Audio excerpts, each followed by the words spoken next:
Hi there, and welcome to English Flow Podcast. I'm Gwen, and I'm so happy you're here with me today. Let me ask you something.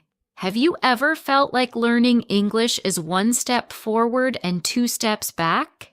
Maybe you're trying so hard, but you keep making mistakes that make you feel stuck or frustrated. Or perhaps every time you speak or write, you think, "Am I saying this correctly?" Trust me, you're not alone. Every single English learner, no matter where they're from, faces these challenges. Even I've been there. I know how it feels to make mistakes and worry about sounding wrong. But here's the thing. Making mistakes is actually a good sign. It means you're trying, learning, and growing. In today's episode, we're going to dive deep into some of the most common mistakes English learners make. But we won't stop there. I'll also give you simple, practical tips to fix these mistakes so you can feel more confident and natural in your English. By the end of this episode, you'll be ready to take on these challenges with a smile. So, let's get started. Let's begin with one of the biggest areas where mistakes happen: grammar. Grammar can feel like a puzzle, especially if the rules in English are different from your native language. One mistake I hear all the time is using the wrong verb tense. For example, learners might say, "I go to the park yesterday," instead of, "I went to the park yesterday." It's such a small mistake, but it can make your meaning unclear.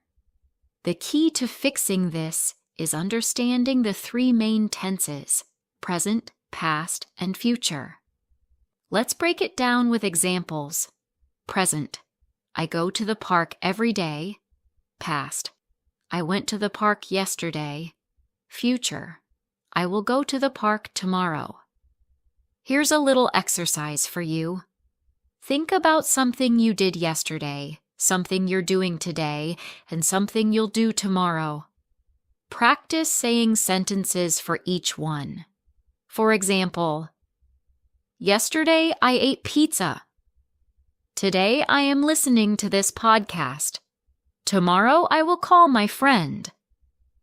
Repeating these sentences will help you get comfortable with using the correct tenses. Another common grammar mistake is forgetting to use articles like a, an, and the. For example, you might say, "I bought book" instead of "I bought a book." Articles are small words, but they make a big difference in English. Here's a quick rule to help you. Use a or an for something general or new, and use the for something specific. For example, "I saw a dog in the park." This is any dog, not a specific one. The dog was very friendly. Now, we're talking about a specific dog, the one we already mentioned. Practice using articles when you describe things around you. For example, "I see a cup on the table." The cup is blue. Let's move on to another common issue. Word order. English word order is very specific, and if you mix it up, your sentence might not make sense. For example, someone might say, "You are going to the party," instead of, "Are you going to the party?" The structure for questions is actually simple: auxiliary verb plus subject plus main verb. Let's look at some examples. Are you ready? Is she coming? Do they like pizza? Practice making your own questions using this structure. It will soon feel natural. Now, let's talk about vocabulary mistakes. One of the most common issues is using the wrong word or phrase. For example, learners might say, "I am boring," instead of "I am bored." These two words look similar, but their meanings are very different. Boring describes something or someone that makes you feel bored. For example, This movie is boring.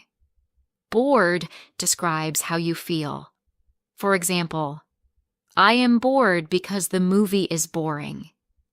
To avoid this mistake, try learning words in pairs or groups that show their differences. Here are a few more examples. Excited versus exciting. I am excited because the trip is exciting. Tired versus tiring. I am tired because the day was tiring. Write these pairs down and make sentences with them. When you practice using them together, you'll remember the differences more easily. Another vocabulary mistake is using words that sound similar but have different meanings. These are called homophones. For example, there, and there. Your and your. To fix this, slow down when you write or speak. Think about the meaning of the word you're using. If you're unsure, look it up. Over time, these words will become less confusing. Next, let's tackle pronunciation. I know this can feel like one of the hardest parts of learning English. Maybe you've had moments when you said something, but the listener didn't understand you. That's frustrating, right? One common pronunciation mistake is not saying the final sounds of words. For example, saying walk without the K sound or talked without the T sound. These small sounds are very important in English. To practice, start with simple words like walk, talk, worked. Say them slowly and exaggerate the ending sounds. Once you're comfortable, try saying them in sentences. I walked to the park. She talked to her friend. Another tricky area is vowel sounds.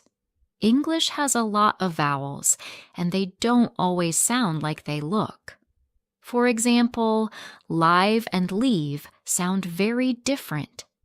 To improve your vowel sounds, listen carefully to native speakers. Repeat what they say and try to copy their pronunciation. You can also use apps or online tools that focus on pronunciation practice. Let's move on to speaking fluently. A lot of learners feel nervous about speaking because they're afraid of making mistakes. Maybe you've had this experience. You know what you want to say, but you hesitate because you're not sure if it's correct. Here's the truth. Fluency isn't about being perfect. It's about communicating your ideas clearly, even if you make small mistakes. To build fluency, try shadowing. Listen to a short audio clip or video in English, pause, and repeat what the speaker says. Focus on their tone, rhythm, and speed. Another tip is to keep your sentences simple. Don't try to use complicated grammar or big words if you're not ready. For example, instead of saying, I am currently experiencing confusion, just say, I don't understand. It's clear and easy to say. Finally, let's talk about listening skills. Many learners struggle to understand native speakers, especially when they talk quickly. You might hear a sentence and only catch a few words. That's normal, and it's part of the learning process. Start with slow and clear audio, like beginner podcasts or children's stories. Focus on the overall meaning, not every single word. As you improve, challenge yourself with faster speech and more complex content. Learning English is a journey, and mistakes are a natural part of it. Instead of feeling discouraged by them, use them as opportunities to grow. Every time you correct a mistake, you're getting closer to mastering the language. Thank you so much for spending your time with me today. If you enjoyed this episode, don't forget to subscribe to English Flow Podcast. For more tips, tricks, and encouragement to help you on your English learning journey. Share this episode with a friend who's also learning. They might need a little boost too. Remember, you've got this. Keep practicing, stay positive, and I'll see you in the next episode. Bye for now.